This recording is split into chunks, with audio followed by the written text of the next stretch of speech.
The invitation card trembled in Elena's hand, and she hated herself for that small shake, because she had promised her own reflection 3 years ago that Damon Realm would never make her hands shake again.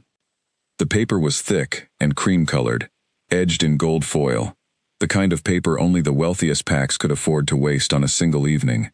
Her name was written across the front in careful calligraphy, Elena Frost, as if the sender respected her, as if the sender had not spent 2 years telling anyone who would listen that she was nothing. She sat alone in the small room above the tailor shop where she had been living since her exile, the single window cracked open to let in the cold autumn air, and she read the words again. You are cordially invited to celebrate the engagement of Alpha Heir Damon Realm to Priya Ashwood, future Luna of the Realm Pack. Elena's throat tightened. 2 years ago, in front of 300 wolves gathered for a moon ceremony, Damon had looked into her eyes, the eyes of his true mate, and he had said the bond meant nothing to him. He said she was too plain, too poor, too forgettable to stand beside a future alpha. He had rejected her in front of everyone, and the pain of that rejection had nearly driven her to her knees, because a mate rejection did not simply break a heart, it tore at the soul itself, a wound that took the strongest wolves months to recover from, and some wolves never recovered at all. She had recovered, barely, slowly, alone. And now, after 2 years of silence, after 2 years of her scraping by on odd jobs in a pack that was not even her own anymore, Damon had sent her an invitation to watch him marry someone else. Her friend Mara burst through the door without knocking, her dark curls bouncing, a grocery bag hooked over one arm. She took one look at Elena's face and set the bag down slowly. What happened? She asked. Elena held up the card without a word. Mara read it twice, her jaw tightening with every line. Then she said the word Elena had been thinking herself, spoken low and furious. A trap. Everyone in the Ashford territory knew what this was. Damon was not inviting his rejected mate out of kindness. He was inviting her because he wanted her to sit in that hall and watch him claim a new Luna, wanted her to feel small in front of every wolf who remembered her humiliation, wanted one final chance to prove to himself and to his pack that he had been right to throw her away. Mara snatched the card from Elena's fingers and tore it in half. There, she said. Problem solved. You are not going. But Elena did not answer right away. She walked to the window and looked out over the rooftops of the small town, where she had rebuilt her life brick by brick, coin by coin, and she thought about the woman she used to be. The woman who cried herself to sleep for months, the woman who flinched at every mention of the Realm Pack, the woman who believed, deep down, that Damon might have been right about her. That woman was gone now, and something colder and steadier had taken her place. I have to go, Elena said quietly. Mara stared at her like she had lost her mind. Elena, he humiliated you in front of hundreds of people. He is going to do it again. Why would you walk back into that? Because I am done running from him, Elena said. Because if I hide from this invitation, some part of me will always be the girl who ran. I want to look him in the eye one more time, Mara. I want him to see that I survived without him. That has to count for something. Mara sighed, the fight draining out of her shoulders, replaced by worry. Then I am coming with you. You cannot. The invitation is for pack members and honored guests only. You know that. Then who is going to be there for you? Elena managed a small, tired smile. I will be there for myself. I think it is time I learned how. That night, Elena could not sleep. She lay on her narrow bed listening to the wind rattle the shutters, and her mind wandered, as it often did on sleepless nights, to the day she left the Realm territory. She remembered walking out through the northern gate with a single bag over her shoulder. No pack, no rank, no protection, and how the border patrol had watched her go without a word of farewell. She remembered the first winter alone, when she nearly froze in an abandoned barn, because no inn in the nearest town would take in a wolf without a pack mark. She remembered learning to fight, not because she wanted to hurt anyone, but because she refused to be helpless ever again. And she remembered the stranger in the woods. It had been almost a year ago, in the borderlands between 3 territories, land that belonged to no pack and was patrolled by none. She had been gathering herbs near a frozen stream when she heard a low, pained growl coming from the tree line. She should have run. Every instinct told her to run. because a wounded wolf on neutral ground was more dangerous than a healthy one. Cornered and desperate creatures lashed out at anything that came near. But something in that growl had sounded less like a threat and more like a plea. She found him collapsed beneath a fallen tree, an enormous wolf, silver-furred, with a deep gash along his flank that had clearly come from a fight he barely survived.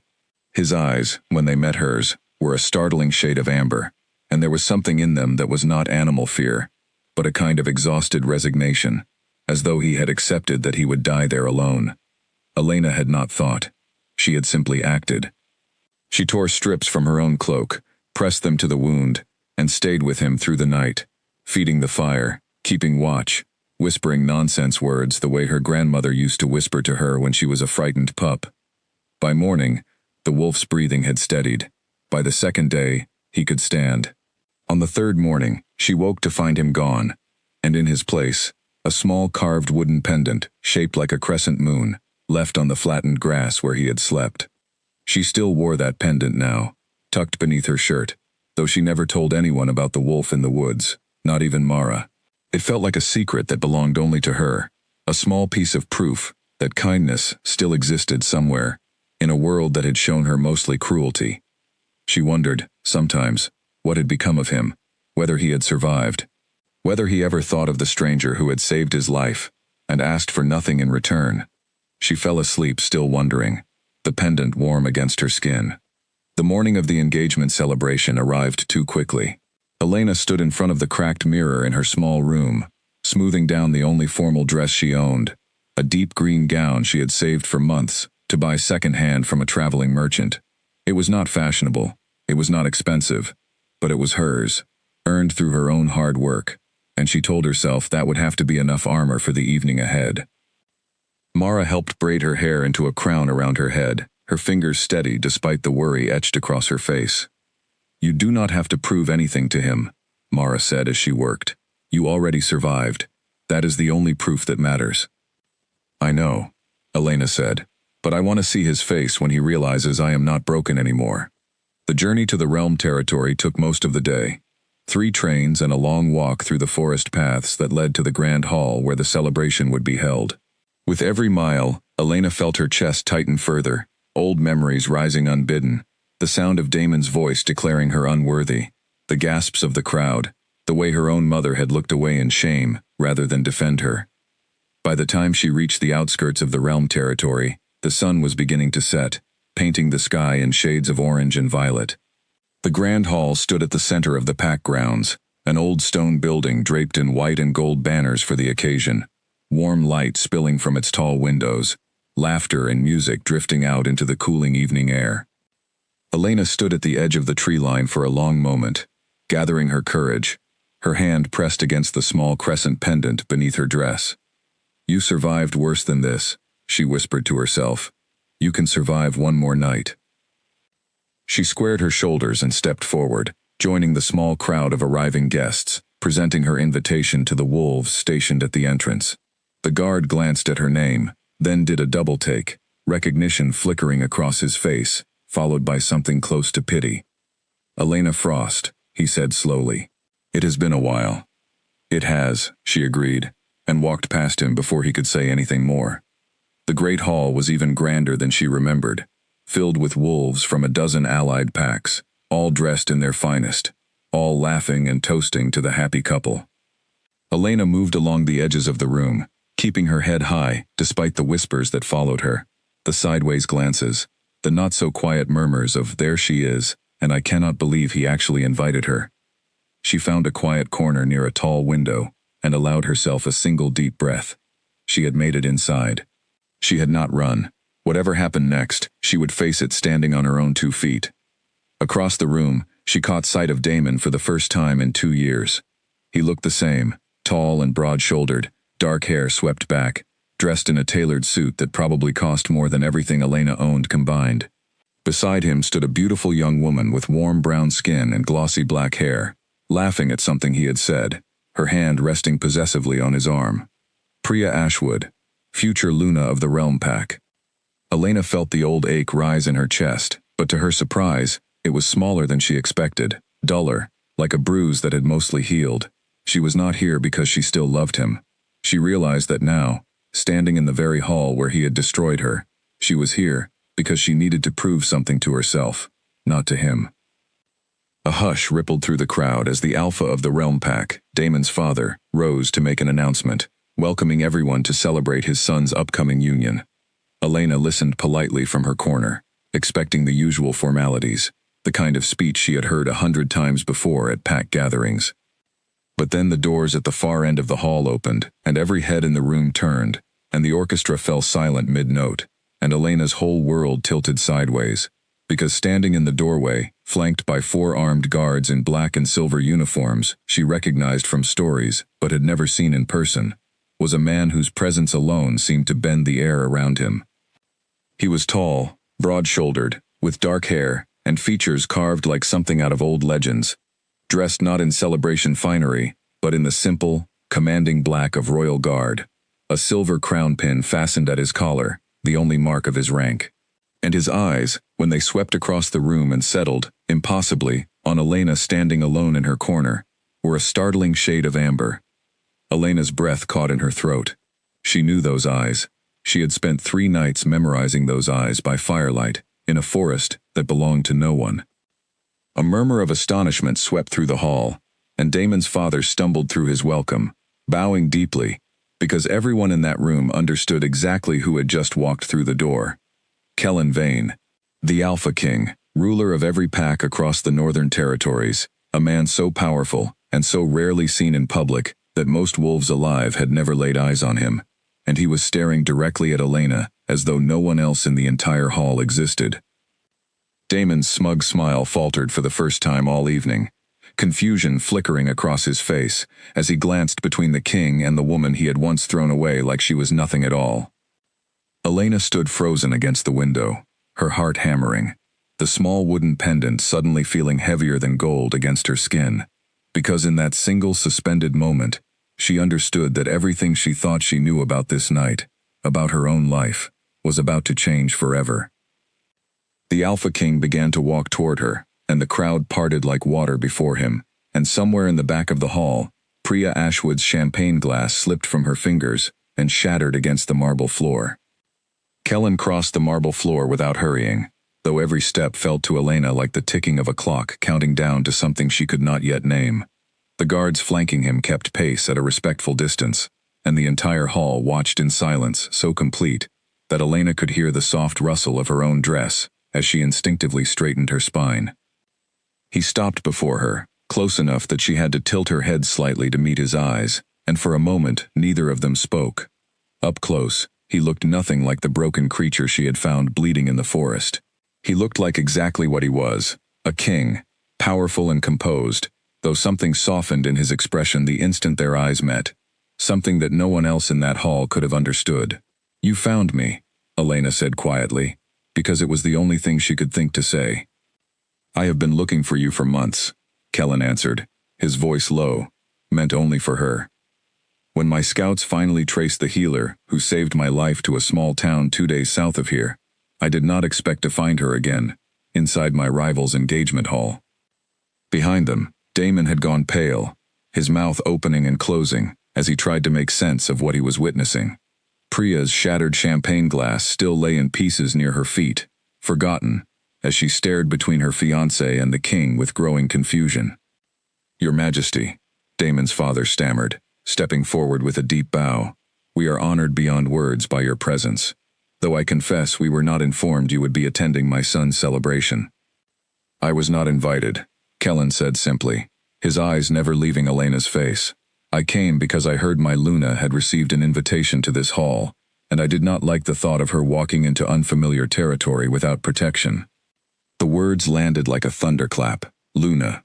The single word rippled outward through the crowd, in a wave of gasps and hurried whispers, wolves turning to their neighbors in disbelief, because everyone understood exactly what that title meant. The Alpha King, ruler of every territory across the northern lands, a man who had remained unmated for over a decade, despite the desperate maneuvering of a dozen powerful families hoping to secure the position for their own daughters, had just claimed a Luna in front of the entire assembly. And that Luna was Elena Frost. the same woman Damon Realm had rejected and cast out 2 years earlier. Damon found his voice at last, though it came out strangled and uncertain. Your Majesty, there must be some mistake. This woman, she is not, she was never, she has no standing, no pack affiliation. She was exiled from her birth pack for failing to secure a mate bond. Kellen turned toward him slowly, and though his expression remained perfectly calm, something in his gaze made Damon take an involuntary step backward. Choose your next words carefully, Kellen said, his voice quiet, but carrying an authority that filled every corner of the silent hall. You are speaking about the woman who saved my life when I lay dying in neutral territory, with no pack, no name, and no one else willing to help me. You are speaking about my true mate. I would think carefully before you insult her again in my presence. The color drained further from Damon's face. True mate. The words struck the room like a second thunderclap, because everyone present understood the difference between a chosen Luna and a true mate.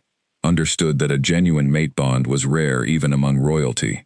Understood that Damon himself had once stood before this very pack and rejected the same bond now being claimed by the most powerful wolf in the Northern Territories. Elena watched the realization dawn across Damon's face in slow, painful stages, watched him understand exactly what he had thrown away 2 years ago, and she felt something inside her chest finally, quietly, settle into place. Priya stepped forward then, her chin lifted despite the tremor Elena could see in her hands. Forgive me, Your Majesty, but I do not understand. If this woman already has a mate bond, why would she attend my engagement celebration at all? It was Elena who answered, her voice steady and clear enough to carry across the silent hall. Because Damon invited me himself. He wanted me to watch him marry someone else. He wanted one final chance to remind me how small I am. A wave of murmurs swept through the crowd, and Elena watched several older wolves near the front exchange knowing, disapproving glances toward Damon and his father. Cruelty toward a rejected mate was not unheard of, but inviting that same mate specifically to witness a new engagement was considered deeply dishonorable, even by the loosest standards of pack etiquette. I did not realize, Kellen said softly, that my Luna had been invited here under such circumstances. He turned back to Damon, and his voice hardened by several degrees. You rejected this woman in front of your entire pack. You told her she was unworthy, forgettable, beneath the notice of a future alpha, and then you invited her back, not out of reconciliation, but to watch you humiliate her a second time. Damon's throat worked as he tried to swallow, his earlier confidence completely gone. That is not, it was not meant as cruelty, Your Majesty. It was simply tradition to invite former pack members to significant celebrations. Do not lie to a king, Kellen said, and though his voice never rose above a calm, controlled register, the temperature in the room seemed to drop several degrees. I know exactly what this invitation was meant to accomplish, because I know what kind of man rejects his true mate for the crime of being poor. Elena felt every eye in the room shift toward her again, and rather than shrinking beneath the attention as she once might have, she found herself standing taller, her chin lifted, the small crescent pendant warm beneath her dress.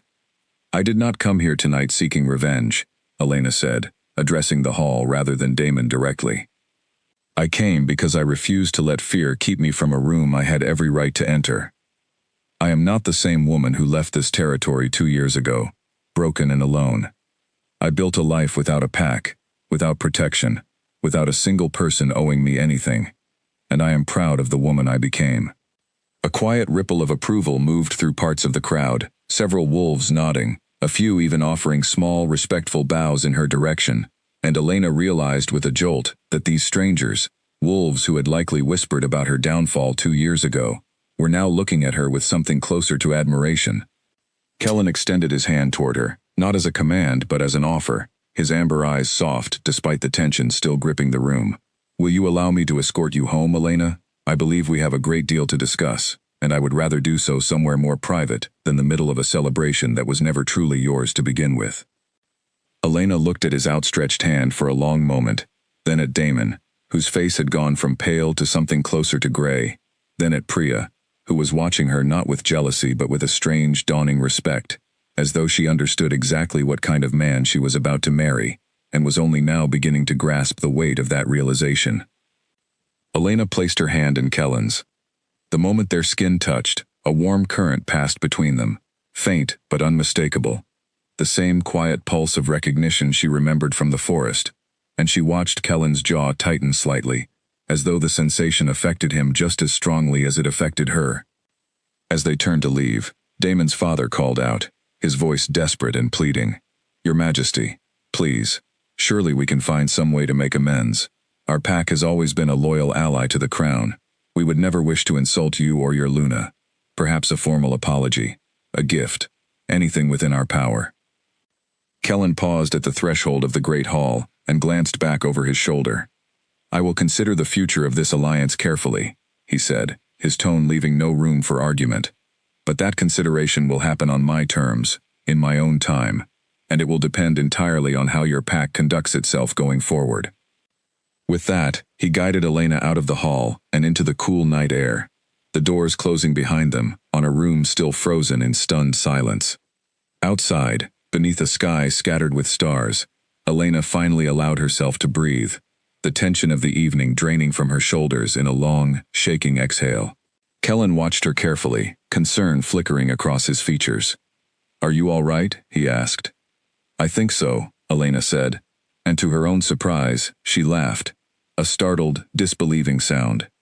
"I came here tonight expecting to be humiliated, and instead, I watched the Alpha King dismantle my ex-mate in front of 300 witnesses. It does not feel real." "It is real," Kellen said, a faint smile touching his mouth for the first time all evening. "And I meant every word I said in there. You are my true mate, Elena, whether you are ready to accept that or not." Elena studied his face in the moonlight, searching for any trace of deception, any hint that this was some elaborate trick, but she found only quiet sincerity, the same steady honesty she remembered from the wounded wolf, who had let her tend his wounds without a single growl of protest. "I have questions," she said finally.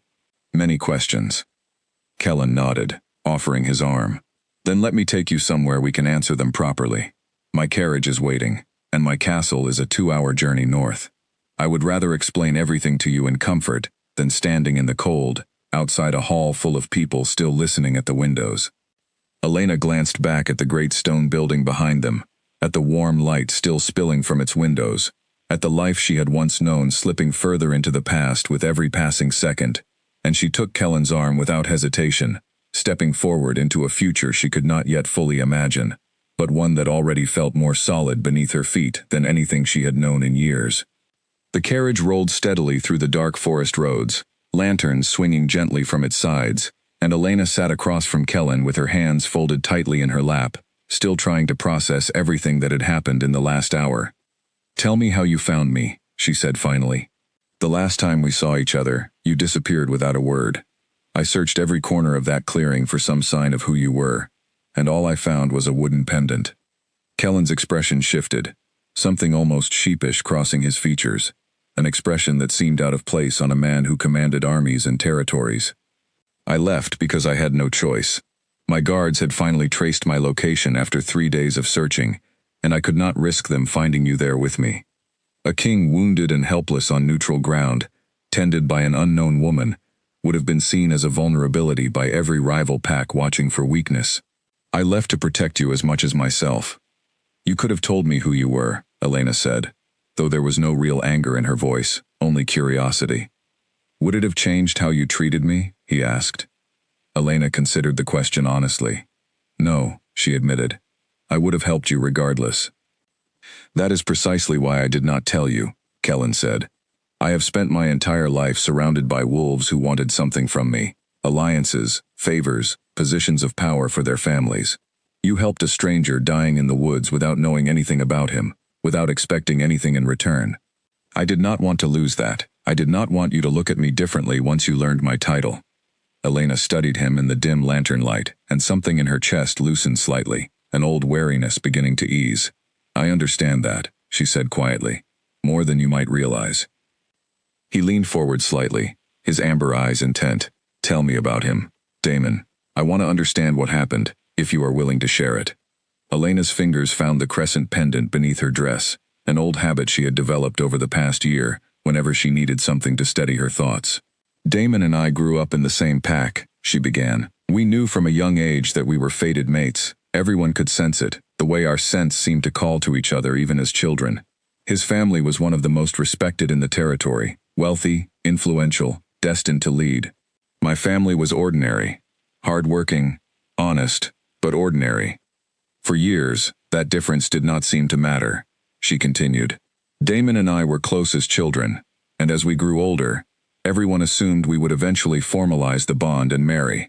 But somewhere along the way, Damon began spending more time with wolves from wealthier families, families who made it clear that a future alpha needed a Luna who could bring political advantages, not simply a fated bond with no strategic value. Kellen's jaw tightened, but he said nothing, allowing her to continue at her own pace. The night of the formal bonding ceremony, Elena said, her voice growing quieter. I stood in front of the entire pack, expecting to complete the bond we had both grown up anticipating. Instead, Damon announced that he was rejecting the mate bond entirely. He said, in front of everyone, that I was too plain and too poor to stand beside him as future Luna. He said the bond meant nothing if it could not serve the pack's interests. I am sorry, Kellen said quietly, and there was no performance in the words, only genuine sympathy. A mate rejection tears something fundamental inside a wolf, Elena continued. I am sure you know this better than most. I spent months barely able to leave my bed, barely able to eat.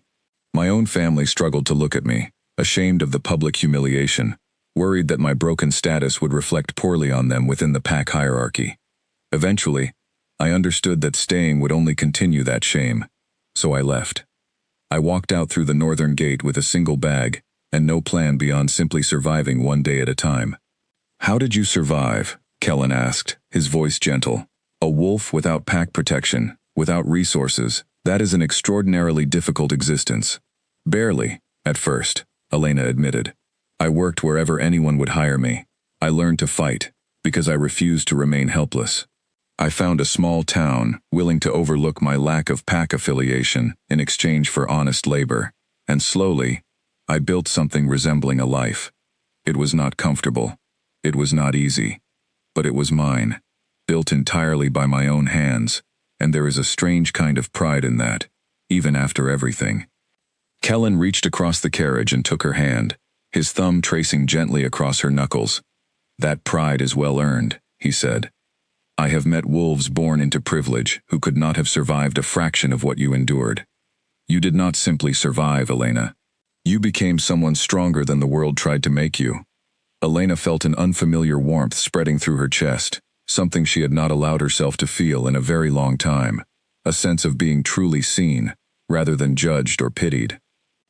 What happens now? She asked softly. You said I am your true mate, but I do not know anything about ruling, about politics, about being a Luna to an entire kingdom of packs. I do not even know if I am ready to trust something as powerful as a mate bond again. Kellen considered her question carefully before answering. We take this one step at a time, he said.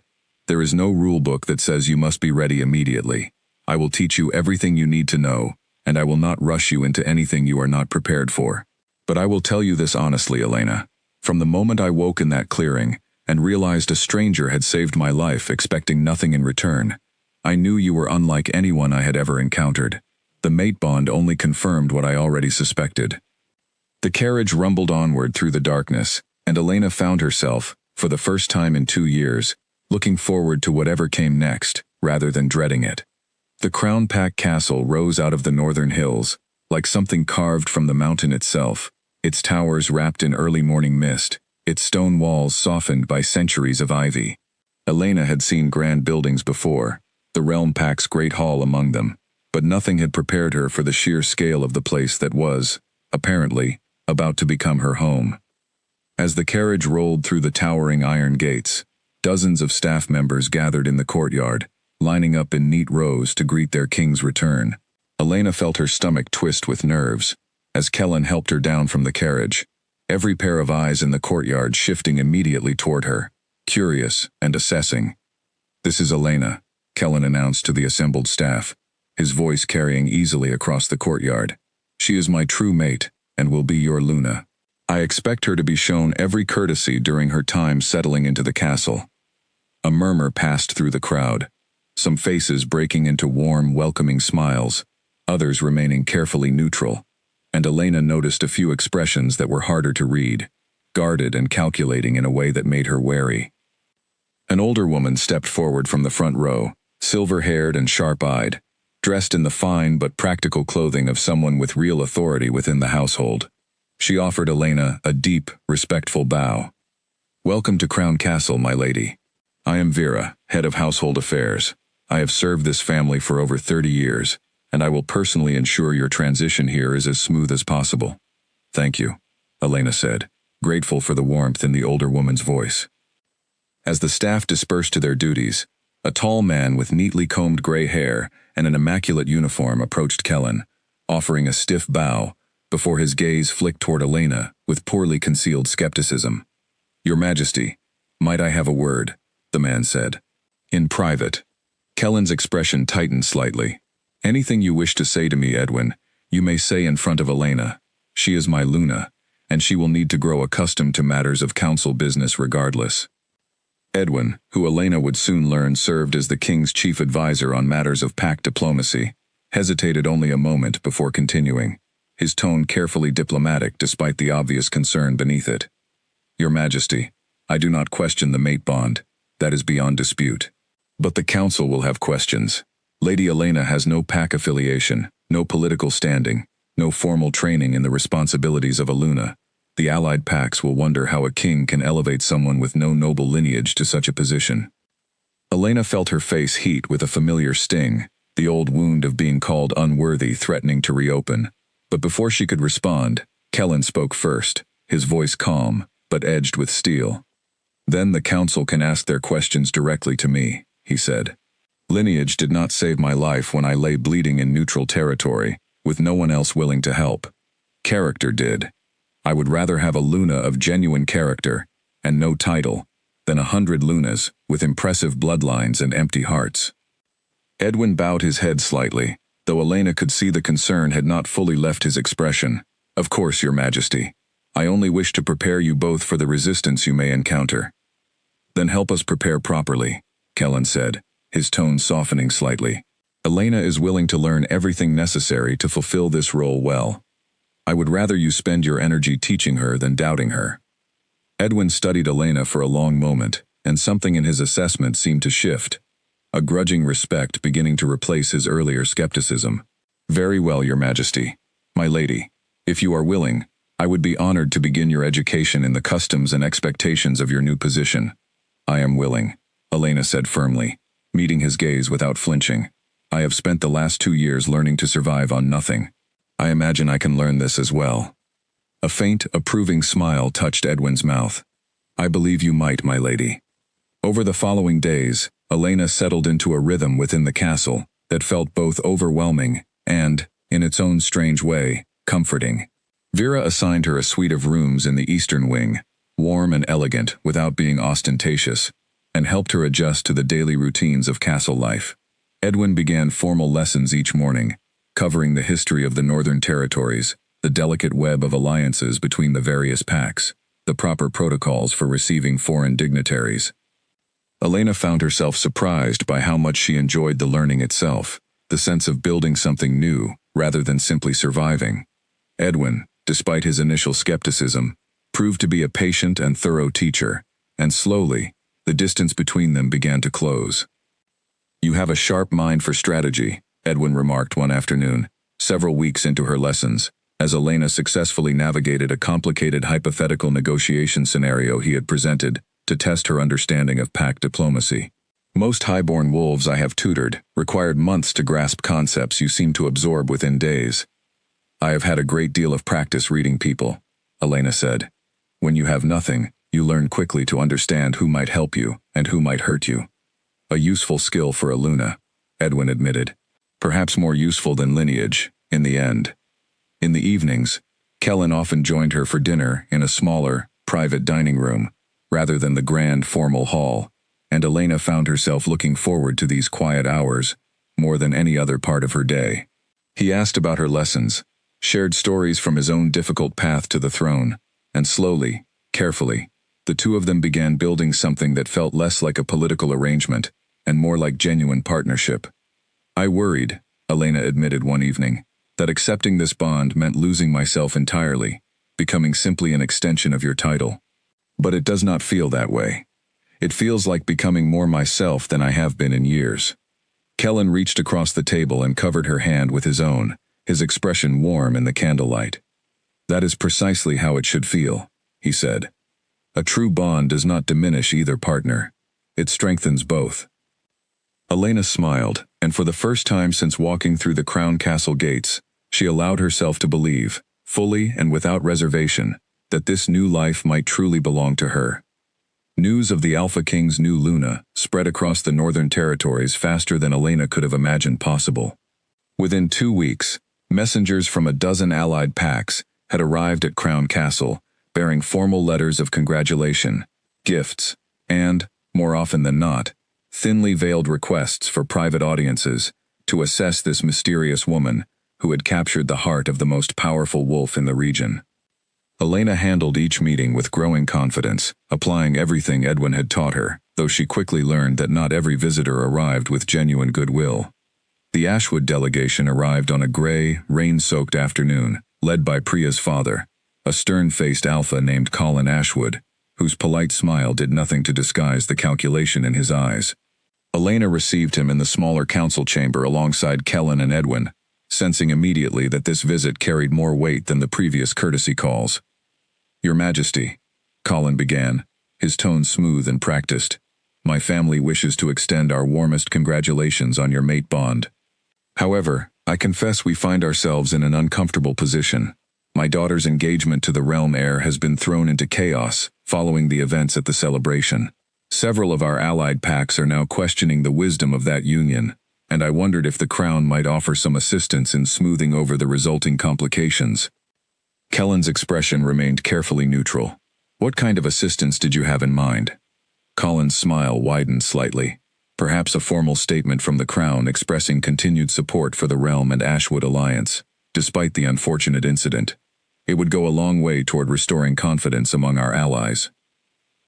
Elena listened carefully, recognizing the maneuver for what it was, an attempt to use the Crown's influence to erase the very real consequences of Damon's cruelty, to smooth over his dishonor, as though it had never happened. Before Kellen could respond, Elena spoke, her voice calm but firm. "Forgive me, Lord Ashwood, but I do not understand why the Crown should intervene to protect a reputation that was damaged by genuine misconduct. Damon Realm rejected his true mate publicly, then invited that same mate back specifically to witness his new engagement. Those were his choices, not mine, and not the Crown's." Colin's smile faltered, clearly not expecting the new Luna to speak so directly. "My lady, with respect, this is a matter of pack politics that predates your involvement. It became my involvement the moment I was invited to that hall for the purpose of humiliation," Elena replied evenly. "I understand you wish to protect your daughter's prospects, and I do not blame you for that. But asking the Crown to erase the consequences of dishonorable behavior sets a troubling precedent. What message would it send to every other wolf in these territories if a king's influence could simply wash away cruelty toward a rejected mate?" Kellen watched the exchange with quiet approval, allowing Elena to handle the negotiation without interference, and Elena felt a swell of confidence at his trust in her judgment. Colin studied Elena for a long moment, clearly recalculating his approach. "Very well, my lady. Perhaps a full statement is unnecessary. Might I ask instead whether the Crown holds any personal ill will toward my daughter specifically? Priya had no knowledge of the history between yourself and Damon before the engagement was arranged." "I hold no ill will toward Priya," Elena said honestly. She seemed as blindsided by the evening's events as anyone.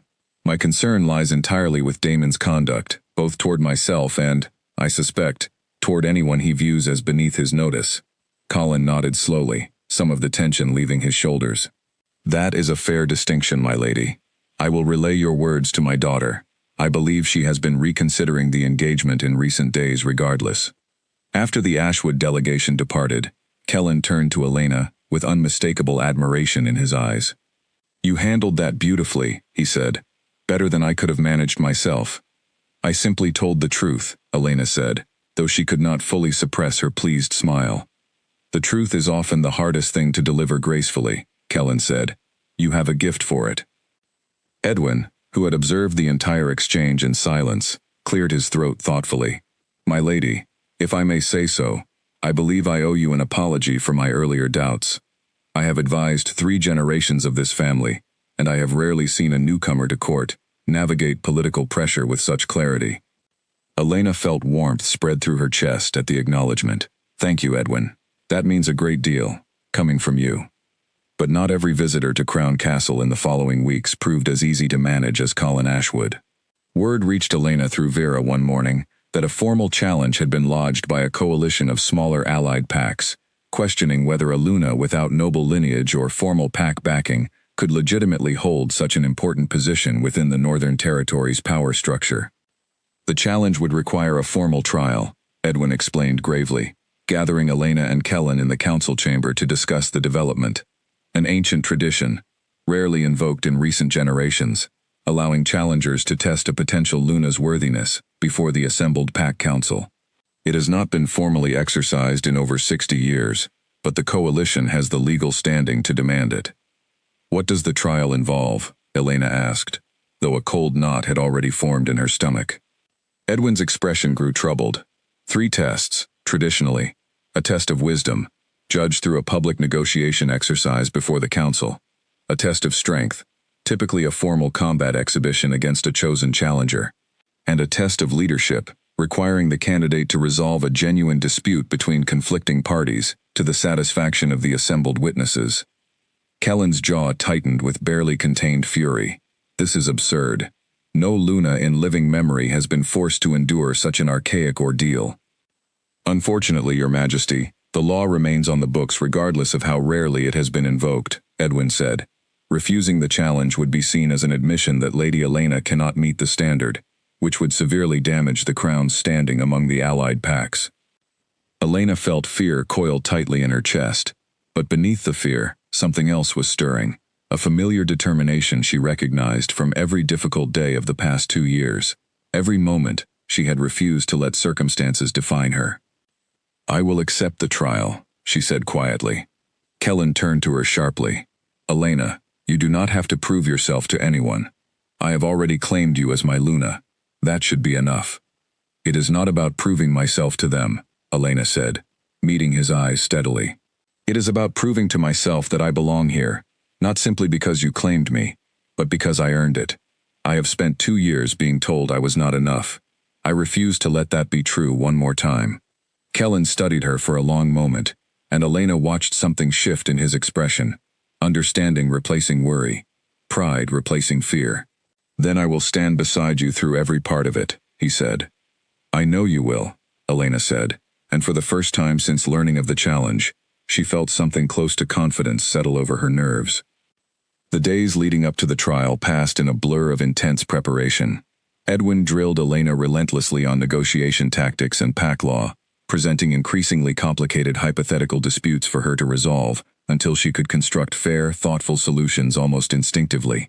Vera, it turned out, possessed surprising knowledge of formal combat forms from her younger years serving in the castle guard, and spent hours each afternoon in the training yard, working with Elena on defensive techniques, footwork, and the controlled use of strength that combat exhibitions traditionally required. You do not need to overpower your opponent, Vera explained during one grueling session, as Elena caught her breath after a particularly demanding drill. You need to demonstrate control, precision, and the wisdom to know when restraint matters more than force. That is what the council will truly be judging. Kellen, meanwhile, threw himself into diplomatic efforts, meeting privately with leaders from allied packs to gauge the true source of the challenge. What he discovered troubled him deeply. It is not simply about lineage, he told Elena one evening, pacing the length of their private sitting room, while she watched from a cushioned chair near the fire. I believe Damon's father is behind much of the coalition's momentum. He is embarrassed by his son's public disgrace, and believes that if he can prove you unworthy of the Luna title, it will somehow restore his own family's damaged reputation. That is a petty motivation for such an elaborate scheme, Elena said.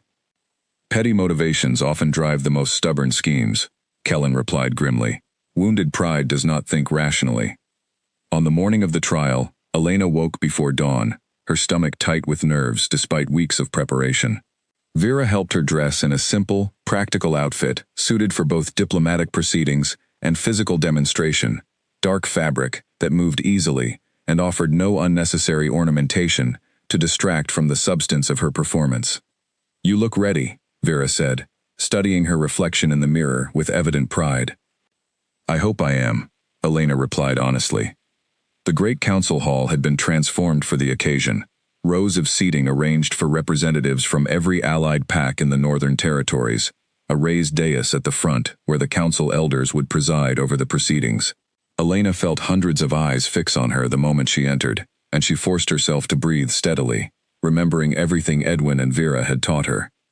Kellen sat among the observers rather than presiding directly, as tradition dictated that the challenged party's mate could not judge the proceedings themselves, though his presence in the front row offered Elena a small measure of comfort throughout the long morning ahead. The first test began immediately, a complex negotiation scenario presented by the council elders involving a hypothetical water rights dispute between two neighboring packs, each side represented by actual delegates, instructed to argue their positions with genuine conviction. Elena listened carefully to both arguments, asking clarifying questions, identifying the underlying concerns beneath each side's stated demands, and eventually proposed a solution involving shared seasonal access that satisfied both delegates' actual needs rather than their initial, more extreme positions.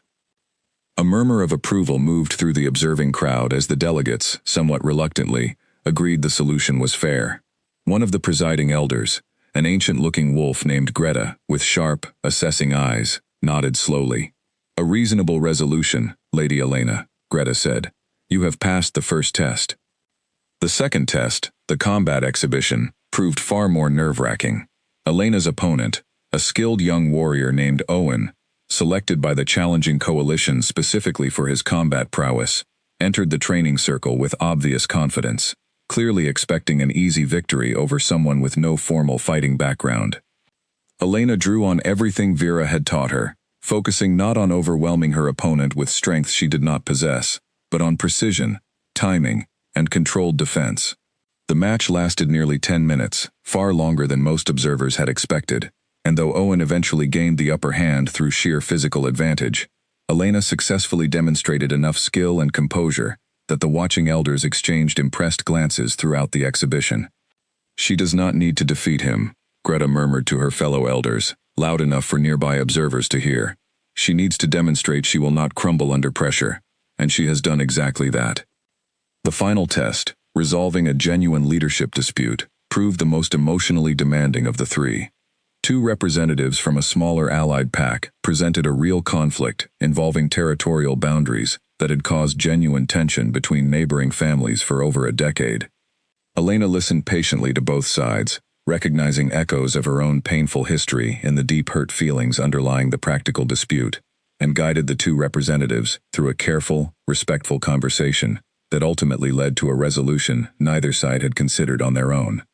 By the time the sun began setting outside the great hall's tall windows, Elena stood exhausted but resolute before the assembled council, awaiting their final judgment.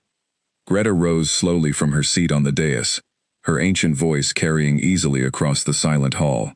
"In my 70 years serving this council," she began, "I have witnessed only 2 prior Luna trials. Neither candidate demonstrated the combination of wisdom, resilience, and genuine compassion that Lady Elena has shown us today.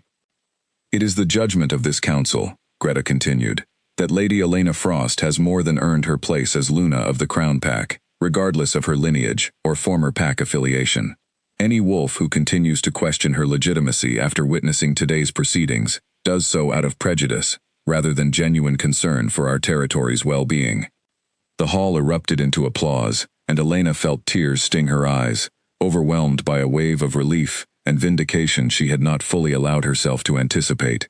Kellen rose from his seat and crossed the hall to her side, pride radiating from every line of his expression as he took her hands in his. "You did it," he said softly, for her ears alone. "You did not just pass their trial, Elena. You showed every wolf in this hall exactly who you truly are." "I could not have done it without your support," Elena said, though the achievement felt undeniably powerfully her own. Near the back of the hall, half hidden among the departing crowd, Elena caught sight of a familiar figure, Damon's father, his expression a mixture of shock and grudging respect, as he watched the woman his son had once discarded, receive the unanimous approval of the entire pack council. Elena held his gaze for a long moment, feeling none of the old fear or shame that once accompanied any reminder of her past, only a quiet, settled sense of peace. Whatever schemes had driven the challenge against her, they had failed completely, and Elena walked out of the great hall that evening, not as a woman who had merely survived rejection, but as a Luna who had earned, through her own strength and wisdom, the respect of an entire kingdom.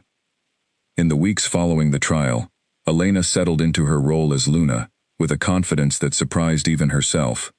The allied packs that had once doubted her began sending genuine letters of respect rather than veiled challenges, and Elena found herself increasingly involved in real matters of governance, sitting beside Kellen during council sessions, offering counsel on disputes between territories, gradually becoming a trusted voice within the kingdom's leadership rather than simply the king's mate. But not every consequence of her rise proved peaceful. Late one evening, as Elena reviewed correspondence in the castle's private study, Edwin arrived at her door with an unusually grave expression, a folded letter clutched in his hand. "My lady, forgive the intrusion," he said, "but this arrived through urgent courier, and I believed you should see it immediately." Elena took the letter and unfolded it carefully. The message was brief, written in a hurried, uneven hand she did not recognize, warning of a planned incursion along the eastern border, where Crown territory met a cluster of smaller, loosely allied packs, wolves who had grown resentful after the coalition's failed challenge, and now sought a more direct means of destabilizing the Crown's authority. "Where did this come from?" Elena asked.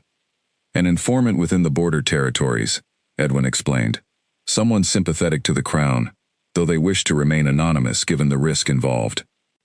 If the warning is accurate, a group intends to stage a disturbance near the border villages within the coming days, hoping to draw the king's forces into a costly conflict that would weaken Crown Pack influence across the northern territories." Elena's mind raced through the implications, drawing on everything Edwin had taught her about pack politics and strategy. Kellen needs to know immediately. They found Kellen in the castle armory, reviewing reports with several of his senior guards, and his expression darkened considerably as Elena explained the warning. "This has Damon's father's fingerprints all over it," Kellen said grimly, once she finished. "He lost face publicly at the trial, and rather than accepting the consequences of his own scheming, he appears determined to manufacture a crisis that damages the Crown by other means." "What do you intend to do?" Elena asked. Kellen considered the question carefully. "My instinct is to send a significant force to the border immediately, to crush any disturbance before it can escalate. But that response is exactly what they likely hope to provoke, a heavy-handed military response that paints the Crown as aggressive and unreasonable to the smaller allied packs watching from the sidelines." Elena thought for a long moment, an idea forming slowly. "What if we responded with something they do not expect?" she said. "Instead of soldiers, send diplomats, send me." Kellen turned to her sharply. "Elena, if this is a genuine threat, riding into that territory could put you in real danger." "I understand the risk," Elena said steadily. "But think about what it demonstrates if I go, accompanied by a modest guard rather than an army, and resolve the tension through conversation rather than confrontation. It proves exactly what the trial already showed the council, that I lead through wisdom rather than force, and it denies Damon's father the crisis he is hoping to manufacture." Edwin, listening quietly from the corner of the room, nodded slowly. "It is a bold strategy, my lady, but a sound one. A show of genuine goodwill, backed by just enough protection to ensure safety, could diffuse the entire situation far more effectively than an armed response." Kellen studied Elena for a long moment, clearly warring between his instinct to protect her and his respect for her judgment. "If you do this," he said finally, "I am coming with you. Not as a king leading an army, but as your mate standing beside you." Elena smiled, relief and gratitude mingling in her chest. "I would not have it any other way." 2 days later, Elena and Kellen arrived at the border village, at the center of the growing tension, accompanied by only a small honor guard, rather than the imposing military force many had expected. The villagers, initially wary and confused by the unexpected arrival, gathered cautiously as Elena stepped forward, addressing the crowd directly, rather than allowing intermediaries to speak on her behalf. "I understand there is fear here," Elena said, her voice carrying clearly across the gathered crowd. "Fear that the crown has grown distant from smaller territories like yours. Fear that your concerns go unheard in favor of larger, more powerful allied pacts. I have come to listen, not to punish, and I have come without an army, because I do not believe fear should be answered with more fear."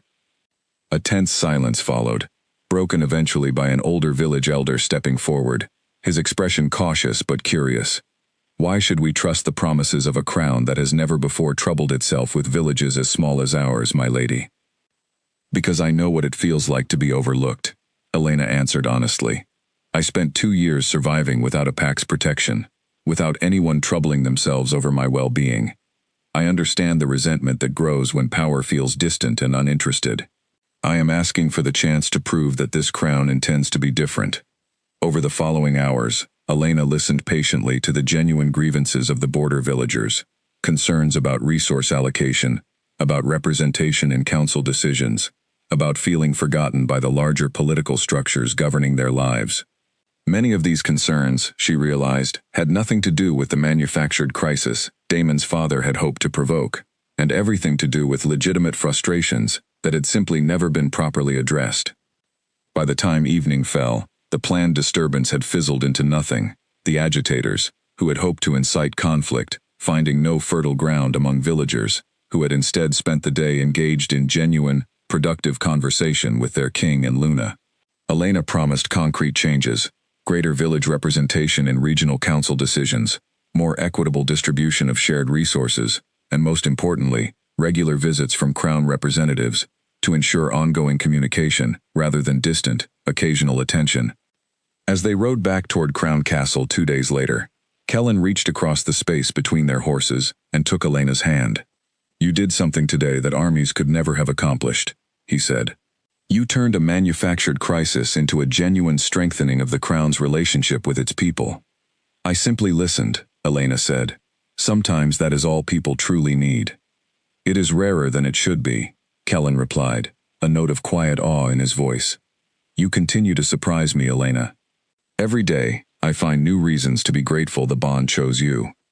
Elena squeezed his hand, watching the northern hills roll past, beneath a sky painted with the soft colors of approaching sunset, and felt, more certainly than ever before, that she had finally found exactly where she belonged. Word of Elena's successful diplomacy at the border villages spread quickly through the northern territories, further cementing her reputation as a Luna who led with genuine wisdom rather than mere title. For Damon's father, whose scheme had unraveled so thoroughly, the failure marked the beginning of a swift and humiliating decline in his own standing among the allied pacts. Elena learned of the aftermath through Edwin, who arrived one morning with news that seemed to satisfy him a great deal more than his usually reserved demeanor suggested. "The council has formally censured Lord Realm for his role in inciting unrest along the border," Edwin reported. "Several allied pacts have already begun distancing themselves from the Realm territory, unwilling to be associated with such reckless scheming. I suspect their influence within the northern territories will take years to recover, if it ever fully does." "And Damon?" Elena asked, unable to fully suppress her curiosity about her former mate's fate. Edwin's expression grew almost sympathetic. "His engagement to Priya Ashwood has been formally dissolved. I understand Lord Ashwood withdrew his daughter from the match rather publicly, citing concerns about the Realm family's judgment and honor. Damon has apparently been struggling to secure any political alliance since word of the incident spread." Elena felt a complicated mixture of emotions at the news. Not quite satisfaction, not quite pity, something more nuanced that she found difficult to name. She thought of Damon, as she had known him years ago, before ambition and family pressure had hardened him into someone willing to discard a genuine bond for the sake of political advantage, and she wondered whether some part of that earlier young man still existed beneath the choices that had brought him to this point. 2 weeks later, that question found an unexpected answer when a familiar figure arrived at Crown Castle's gates, requesting an audience with the Luna. Elena received the news with genuine surprise. "He wants to speak with me directly?" "He was quite insistent," Vera reported, her expression carefully neutral. "Though I confess I am not certain what he hopes to accomplish, given the current state of affairs between your two families." Elena considered refusing outright, uncertain she owed Damon anything after everything that had passed between them. But curiosity, and perhaps a lingering desire for closure, ultimately won out. I will see him, she decided, in the small receiving room, not the formal council chamber. And I want Kellen present. Kellen arrived at her side within minutes of hearing the news, his expression carefully guarded, though Elena could sense the protective tension coiled beneath his composed exterior. Are you certain you wish to do this? He asked quietly. I need to, Elena said. Not for his sake, for mine. Damon looked considerably diminished from the confident, polished young man Elena remembered from the engagement celebration months earlier. His clothes, while still fine, lacked their former careful precision, and dark circles beneath his eyes suggested sleepless nights had become a regular occurrence. He bowed deeply the moment he entered the receiving room, far more deeply than pack etiquette strictly required. Your Majesty, my lady, thank you for agreeing to see me. Say what you came to say, Kellen said, his tone civil but cool. Damon's throat worked visibly before he continued. I have spent the last several months watching everything I built crumble, he began.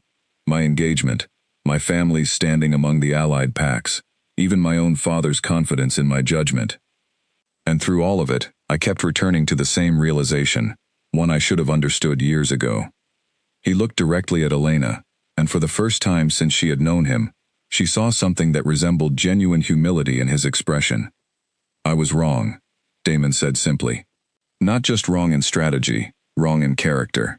I rejected the truest bond I will likely ever experience because I valued status over substance, and I have spent every day since watching you become everything I convinced myself you never could be. I do not expect forgiveness, and I am not asking for it. I simply needed you to hear me say this directly, because you deserved better than what I gave you, both then and at that engagement celebration. Elena studied him carefully, searching for any trace of manipulation or calculated performance, but found instead something that seemed like genuine, hard-earned regret. Thank you for saying that, Elena said finally. I will not pretend the last 2 years did not hurt, or that I have forgotten what happened. But I no longer carry the anger I once did. I built a life without you, Damon, a life I am genuinely proud of, and in a strange way, your rejection is part of what led me to where I stand now. Damon's expression flickered with something like pained acceptance. I am glad, genuinely glad, that you found happiness, despite everything I put you through. You deserve every bit of the life you have built. Kellen, who had remained silent throughout the exchange, spoke at last, his tone measured, but not unkind. What do you intend to do now? I do not know, Damon admitted. My father's schemes have damaged our family's reputation significantly, and I bear responsibility for enabling much of it through my own past choices. I suppose I intend to spend some time simply trying to become someone worthy of respect again, though I recognize that will take considerable time and effort. That is a reasonable place to begin, Kellen said, and though his tone remained cool, there was no cruelty in it, only the practical assessment of a king who understood that redemption, when genuinely pursued, deserved at least the possibility of a path forward. After Damon departed, Elena stood quietly by the window for a long moment, watching his figure grow smaller as he made his way back toward the castle gates. Are you all right? Kellen asked softly, coming to stand beside her. I think so, Elena said. I expected to feel triumphant, watching him admit everything he took from me. Instead, I mostly feel relieved. Relieved that I no longer carry the weight of wondering whether I deserved what happened to me. You never deserved it, Kellen said firmly. Not for a single moment. I know that now, Elena said, turning to meet his eyes, and she found in his steady amber gaze the same quiet warmth that had first drawn her to a wounded stranger in the woods. I know that, because of everything I have built since, and everything we continue to build together. Kellen pulled her gently into his arms, and Elena rested her head against his chest, listening to the steady, reassuring rhythm of his heartbeat, feeling, at long last, that the ghosts of her past had finally, fully released their hold on her. Spring arrived across the northern territories in a wave of blooming wildflowers and warming winds, and with it came the day Elena had never quite allowed herself to imagine during her hardest years alone, the formal bonding ceremony that would seal her place as Luna of the Crown Pack before every allied territory in the kingdom. The great courtyard of Crown Castle had been transformed for the occasion. Garlands of white and silver flowers draped across every archway, long tables set beneath the open sky to accommodate the hundreds of guests who had traveled from across the northern territories to witness the union. Elena stood in her private chambers as Vera made the final adjustments to her gown, a flowing dress the color of morning frost, simple in its elegance, chosen deliberately to reflect the woman Elena had become, rather than any borrowed grandeur. "You look radiant, my lady," Vera said, her eyes suspiciously bright as she stepped back to admire her work. "I have served this family through many important occasions, but I do not believe I have witnessed one that filled me with such genuine joy." Elena reached out and squeezed the older woman's hand. "Thank you, Vera, for everything you have done to help me find my footing here. I do not know that I could have managed this transformation without your guidance." "You did the difficult work yourself," Vera said warmly. "I simply pointed the way." A soft knock interrupted the moment, and Mara stepped through the door, having traveled north weeks earlier at Elena's invitation, and remaining ever since as an honored guest within the castle. Her eyes filled with tears the moment she saw Elena fully dressed for the ceremony. "I still cannot quite believe this is real," Mara said, embracing her friend carefully, so as not to disturb the careful arrangement of her gown. "I remember the night you tore up that invitation card, and I remember how frightened I was to let you walk into that hall alone." "I am glad I went," Elena said softly. "Everything that followed began with that single choice to face my fear rather than hide from it." Mara wiped at her eyes and laughed. "Well, I suppose that decision worked out rather well for you." As the afternoon sun began its slow descent toward evening, Elena made her way toward the courtyard, her heart pounding with a mixture of nerves and genuine, overwhelming happiness. The assembled crowd rose as she appeared, hundreds of faces turning toward her, familiar and unfamiliar alike, wolves from every allied territory who had come to witness this historic union. Edwin waited near the ceremonial arch, having been granted the honor of formally presenting Elena before the gathered witnesses, a role he had accepted with visible pride weeks earlier, when Kellen first extended the invitation. "My lady," Edwin said quietly as she reached his side, offering his arm. "I have advised 3 generations of this family, and I can say without hesitation that I have never been prouder to serve than I am at this moment. Thank you, Edwin, for believing in me, even when you had every reason not to." "You earned that belief entirely on your own merits," Edwin replied, and together they began the slow walk down the flower-lined path toward the ceremonial arch where Kellen waited. He stood tall and composed in formal royal attire, but the moment his eyes found Elena approaching through the crowd, all careful composure melted away into something raw and unguarded, pure joy and wonder written plainly across his features. Elena felt her own eyes fill with tears as she closed the final distance between them, and when Edwin placed her hand in Kellen's, the warm pulse of their bond flared brighter than she had ever felt it before. "Elena Frost," Kellen said, his voice carrying clearly across the silent, watching courtyard, though his eyes never left hers. "I have ruled these territories for many years, and I have made countless decisions in service of this kingdom. But nothing I have ever done matters more to me than the choice to claim you as my Luna, not because tradition demanded it, and not because a bond compelled it, but because you are the finest, strongest, most genuinely good person I have ever known." Elena's voice trembled slightly as she responded, though her words remained steady and true. "Kellen Vane, I spent 2 years believing I was unworthy of love, unworthy of respect, unworthy of a future beyond mere survival. You showed me, patiently and consistently, that everything I once believed about my own worth was wrong. I do not simply accept this bond, I embrace it fully, gratefully, and with everything I am." The presiding elder, Greta, stepped forward to complete the ceremonial words, and as the final blessing was spoken beneath the golden light of the setting sun, a warmth spread through Elena unlike anything she had ever experienced, the mate bond settling fully and permanently into place, weaving her life irrevocably together with the man who had once been nothing more than a wounded stranger in the woods. The courtyard erupted into joyful celebration, applause and cheering echoing across the castle grounds as musicians began to play, and servants emerged bearing trays of food and drink for the evening's festivities. Elena found herself swept from one joyful conversation to another, congratulated by allied leaders who had once doubted her, embraced by staff members who had watched her transformation from uncertain newcomer to confident Luna, celebrated by friends both old and new. Late that evening, as the celebration continued around them, Kellen found a quiet moment to pull Elena aside, guiding her to a secluded balcony overlooking the moonlit hills beyond the castle walls.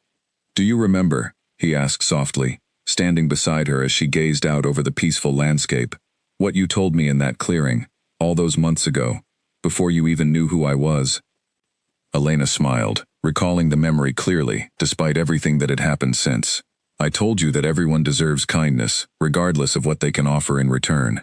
You believed that with a wounded stranger who could offer you nothing," Kellen said. "And that same belief, that same unshakable kindness, has carried you through every trial since. It carried you through your darkest moment, into a life you built entirely through your own strength, and now into a future neither of us could have imagined that night in the forest." Elena leaned into him, resting her head against his shoulder, as the sounds of celebration drifted softly from the courtyard below. "I used to believe my life was defined by that rejection," she said quietly, "by everything Damon took from me. But standing here now, I understand that my life was never defined by what was taken. It was defined by everything I chose to build afterward." Kellen pressed a gentle kiss to the top of her head, his arms wrapping securely around her. "And what a beautiful thing you built," he murmured. Below them, the celebration continued long into the night, laughter and music rising into the star-scattered sky, marking not simply the joining of two mates, but the arrival of a Luna who had transformed her deepest humiliation into her greatest strength, proving to an entire kingdom, and finally to herself, that the woman once cast aside as unworthy had become exactly the leader her people needed all along. And as Elena stood wrapped in Kellen's embrace beneath that endless northern sky, she felt, for the first time in longer than she could remember, completely and utterly at peace. Home not simply in a castle or a title, but in a love that had found her exactly when she needed it most, and in a strength that had been hers, quietly and unmistakably, all along.